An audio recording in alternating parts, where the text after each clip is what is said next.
Pak choi is a vegetable built for motion. It does not wait. It does not linger. It cooks quickly, eats cleanly, and leaves clarity behind. While many leafy greens demand long cooking or careful preparation, pak choi thrives in speed.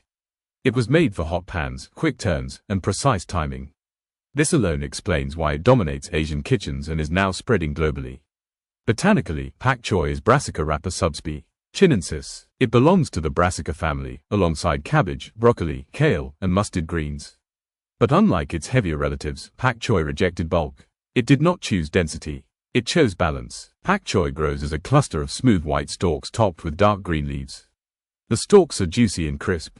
The leaves are tender and slightly flexible. Together, they create contrast in both texture and temperature response. Raw, pak choi tastes fresh, watery, and lightly peppery. Cooked, it becomes sweet, mellow, and gently aromatic. There is no bitterness when handled correctly. This dual personality is why it works raw and cooked, although it shines most when briefly heated. Historically, pak choi originates from China, where it has been cultivated for thousands of years. It was selected for reliability, fast growth, and adaptability. Farmers could harvest it quickly, repeatedly, and across seasons. That practicality shaped its culinary identity. In traditional Chinese cooking, pak choi is rarely the main character. Instead, it supports proteins, sauces, and broths. It absorbs flavor without collapsing. It adds freshness without disrupting richness. In stir-fries, pak choi is added late. Seconds matter. Too early and it wilts. Too late and it stays raw.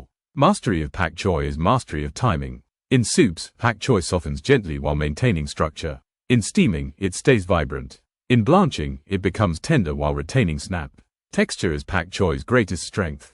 The stalk resists heat longer than the leaf. This natural gradient allows both parts to cook correctly at the same time. Nutritionally, pak choi is efficient. It is low in calories but rich in vitamins A, C, and K. It provides calcium, potassium, folate, and antioxidants. Unlike some brassicas, it is easier to digest and less gas-forming.